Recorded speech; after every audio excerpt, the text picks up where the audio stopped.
And we're back. Yeah, that's right. I'm covering this band again because they put out not one, but two albums this year. I'll put down the link below for the first album they put out called Anti Bloom. And now we're going to talk about this new album. But before all that, hey, what's up, everyone? It's your boy, Matt Diazable, coming at you with some new music reviews. Thank you for coming on by. Thank you for discovering me. I always appreciate it. Today, we're checking out the second part to this band's two-part album series that they're putting out this year, and that band is Silverstein with their latest album called Pink Moon. If you happen to watch my first part of the series, you already know about the band, or you probably already knew about the band before clicking. But if you don't know, Silverstein is a post-hardcore emo band that's been around since about 2004. They've been in the game for a long time. They've been playing Warped Tour. They've been in Hot Topic. Everyone from MySpace to Facebook days. If you were like into emo or screamo music, you knew Silverstein, or you still know of Silverstein. And they're still hitting the road, putting out more music, doing a lot of things. And so this past year, they put out two albums that kind of complement each other. One called Anti Bloom, and this one called Pink Moon. And so very happy I finally got around to listening to part two of this album cycle and give you some insights of what I thought about this latest album. And with this latest album, Pink Moon, the Canadian post-hardcore veterans are definitely stretching themselves out into multiple directions when it comes to different genres. Sometimes with compelling results, and other times a bit on the uneven side of things. If their last album, Anti Bloom, kind of balanced out, sharp hooks with emotional weight, this follow up kind of leans more heavily into experimentation, oscillating between, sincerity, heaviness, and stripped down minimalism. So the final results here are you get an album that shines in a few moments here and there, but overall, it's not as cohesive as it could be. The opening song, I Love You, But I Hate to Let You Go, sets a tone with like some really soft pianos and very heartfelt vocals. It's a stripped down and quite vulnerable start here that, carries a lot of emotional sincerity to it that kind of is like reminiscent of Silverstein's more stronger ballads that they've made. Swelling beats and layered instrumentation in the back half of this song really make it feel quite cinematic. And so with this track, it feels like it's laying down a lot of groundwork for this record to be some kind of big, bold statement. But from there, things kind of get a little bit tricky. Negative Space tries to bring a very heavy metalcore, almost Inspire style of riffing on this track, almost like trying to be like Under Oath in its execution.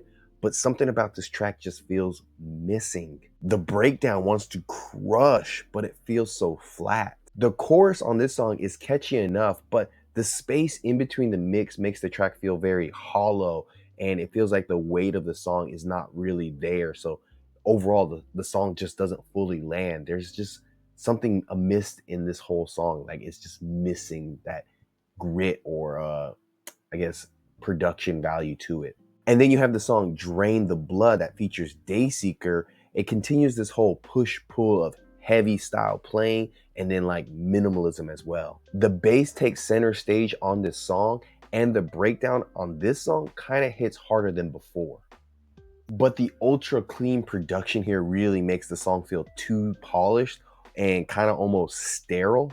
It's as if all the grit from the song just got scrubbed away. But in contrast, you have the song The Fatalist, which kind of leans into more big, grand rock energy, and surprisingly, it feels quite cohesive. But the band's habit of stripping down the songs to where it's just either the drums or just the guitars playing really slow a lot of the momentum on this record. And so when they do this, it feels like they're pulling the listener out of a very otherwise immersive moment. The middle of this record shows Silverstein kind of like going more in their experimental route here with the structure, but slipping into a very predictable way of playing. The song Widowmaker has some really good big and bold bass and drum playing on here, but again, the band stripped things down a bit so you can kind of anticipate where things are going to go, and it's like a continuous formula they're doing on here. Fortunately, the song Autopilot featuring Cassidy Pope, which I hope I said that correctly, kind of offers a very refreshing change on this album. The emo slash post-hardcore nostalgia with the very tight song structure and the interplay between Pope's vocals and Shane Told's vocals give the track a very, what can I say, a spark that the rest of the album just doesn't seem to capture and it desperately needs. It's also a very powerful reminder of when Silverstein are really locked in and all the instruments are playing at once. It really shows how good they can be instead of just stripping things down to just individual elements. And so by the time you get to the songs Death Hold and Dying Game, that whole stripped down formula really overstays its welcome. Death Hold manages to salvage the song a little bit because it has a very massive and very fleshed out chorus that really showcases Shane's vocal control, while Dying Game just takes a completely different route altogether. Because here they have soft guitars, haunting female vocals, and an atmosphere of melancholy that just feels quite refreshing and genuine for this record. It's one of the few times on this record where the band's experimentation just kind of finally clicked, closing the album with a lot of weight and a sadness that really like reflects the album's name. And with this latest album, Pink Moon, it shows Silverstein is trying to expand their sonic palette. But the reliance of stripped down verses and over polished production really leave this album feeling quite flat most of the time.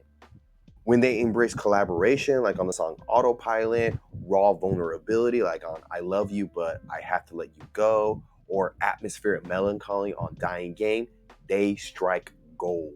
Still, compared to the more focused first part of this album series, this record feels like a band is, still searching and trying to find themselves a little bit in this sound instead of just arriving and being ready with that sound. To put it simply, it's an ambitious record, but it's a bit uneven. And I would say overall, in the grand scheme of things, it's a mixed chapter in a larger story. So this latest album from Silverstein, Pink Moon, I would have to give it an okay and decent 7 out of 10.